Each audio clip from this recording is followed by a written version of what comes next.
Nakabantay na rin po ang Department of Health sa posibleng pagtaas ng bilang ng mga tinatamaan ng hand, foot, and mouth disease. Ayon sa ahensya, ilang kaso na ng HFMD ang naitala sa Metro Manila at ilang probinsya. Narito po ang aking report. Bukod sa tigdas, isa pang sakit ang nauuso na naman daw ngayong panahon ng taglamig ayon sa Department of Health, ang hand, foot, and mouth disease o HFMD. Sa Malang North, Cotabato, di bababa sa 6 na bata nakitaan ng sintomas ng hand, foot, and mouth disease. Ang mga batang nasa 2 hanggang 3 taong gulang, meron daw rashes sa kanilang mga kamay, hita at bibig. Agad daw binigyan lunas sa mga bata at inabisuhan na rin na manatili muna sa kanilang mga bahay. Nagpa-blood test na raw ang mga pasyente pero aabutin pa raw ng 2 hanggang 3 linggo para matukoy kung hand, foot, and mouth disease nga ba ang kanilang sakit. Naka-high alert status na ang 3 barangay na tinitirhan ng mga bata laban sa sakit.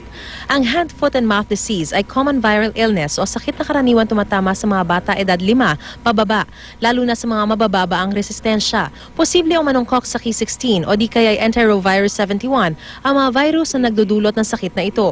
Bagamat karaniwan at gumagaling naman daw ang sakit sa loob ng 1 linggo, hindi pa rin ito dapat baliwalain ayon sa DOH. These are very painful sores. It's a relatively mild illness, kaya lang it can turn from bad to worse. Nagkaroon ng mga neurologic complications. Nagkakaroon ng seizures, may mga batang namatay. Maging dito sa Metro Manila, ayon kay Dr. Tayag, ay may mangilan-ngilan na rin daw inire-report na kaso ng hand, foot, and mouth disease.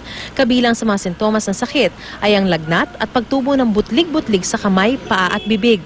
Napapasa ang sakit sa pamamagitan ng pagkakaroon ng direct contact sa taong mayroon ito o di kaya pag ginamit ang mga bagay na ginamit ng may sakit. It is transmitted by person to person or direct contact with surfaces na nakontaminate. Payo ng Department of Health para makaiwas sa hand, foot, and mouth disease, turuan po ang inyong mga anak na huwag ilalagay ang kanilang mga kamay sa kanilang bibig. Lagi ring maghugas ng kamay sa loob ng 20 segundo at i-disinfect ang kanilang mga laruan gamit ang tubig na may chlorine bleach.